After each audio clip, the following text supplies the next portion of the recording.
मीरा भाईंदर ते वसई विरार दरम्यानच्या मेट्रो 13 प्रकल्पाला 17,725 कोटींची मंत्रिमंडळाच्या उपसमितीची मंजुरी। संपूर्ण प्रकल्प ग्रीनफील्ड होणार। 6 महिन्यामध्ये भूमी अधिग्रहण करण्याचे निर्देश। पुणे रिंग रोड विस्तारासाठी राज्य मंत्रिमंडळामध्ये 10,502 कोटी रुपयांच्या प्रस्तावाला मंजुरी। मुख्यमंत्री फडणवीसांच्या अध्यक्षतेखाली मान्यता। महाराष्ट्र रस्ते विकास महामंडळामार्फत होणार काम। समन्वय समितीच्या बैठकीमध्ये एसईओ, डीपीडीसी आणि निधीच्या विषयांवर चर्चा।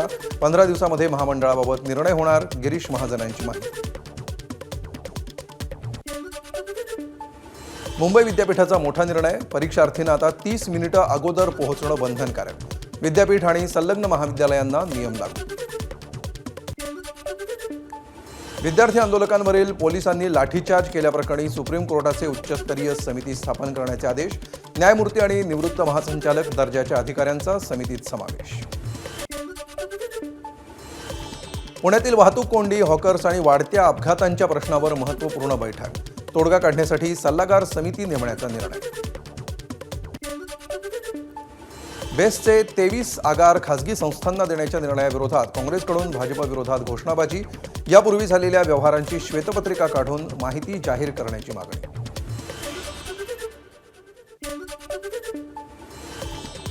लातूर महापालिकेतल्या अधिकारी आणि कर्मचाऱ्यांचं काम बंद आंदोलन। सत्ताधारी नगरसेवकांनी वरिष्ठ अधिकाऱ्याला धक्काबुक्की केल्याचा आरोप। शिर्डीतल्या रस्त्यांसाठी काँग्रेसचं आंदोलन। डांबरासाठी थेट अमेरिकेचे राष्ट्राध्यक्ष डोनाल्ड ट्रम्प यांनाच घातलं साकडं। विजय विखेंच्या वक्तव्याची काँग्रेसकडून निषेध।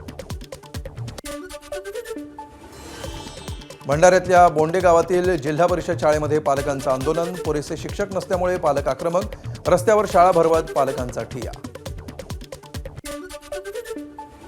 आठवडाभराच्या विश्रांतीनंतर गोंदियामध्ये पावसाची हजेरी। जिल्ह्यामध्ये सर्वदूर पाऊस। पिकांना मिळाली नवसंजीवनी। साताऱ्यातल्या खंडाळ्यामध्ये बोरी आणि सुखेड गावातल्या महिलांनी जपली शेकडो वर्षांची बोरीचा बार परंपरा। ढोल ताशांच्या गजरामध्ये दोन्ही गावातील महिलांनी एकमेकांना वाहिली शिव्यांची लाभ। रत्नागिरीतल्या चिपळूण रेल्वे स्थानकावरील बंद तिकीट खिडकी गणेशोत्सवापूर्वी सुरू होणार। कोकण रेल्वे अन्याय निवारण समितीचे अध्यक्ष शौकत मुकादम यांची अचानक पाहणी केल्यानंतर रेल्वे प्रशासनाचा निर्णय। मुंबईतील 5 नामांकित हॉटेल्सचे अन्न परवाने एफडीएकडून निलंबित।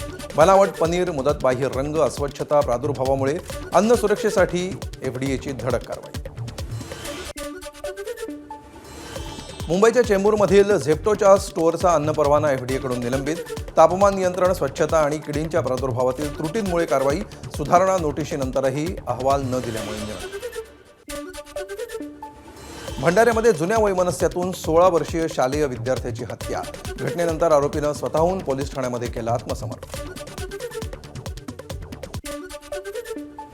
नाशिकच्या त्र्यंबकेश्वरचं अभिनेता अजय देवगणनं घेतलं दर्शन। श्रावण महिन्याच्या पार्श्वभूमीवर 20 वर्षांनी अजय देवगण त्र्यंबकेश्वरात। नागरिकांची मंदिर परिसरात मोठी गर्दी। उत्तर प्रदेशातील अमेठी जिल्ह्यातील कोचीतमधील ज्ञानेश्वर महादेव मंदिरामध्ये हेलिकॉप्टरमधून पुष्पवृष्टी। भाविकांवर हेलिकॉप्टरमधून पुष्पवृष्टी करून स्वागत। परिसर हर हर महादेवच्या जयघोषानं दुमदुमला।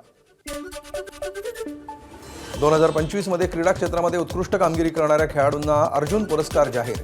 विविध क्षेत्रातील 17 खेळाडूंचा समावेश।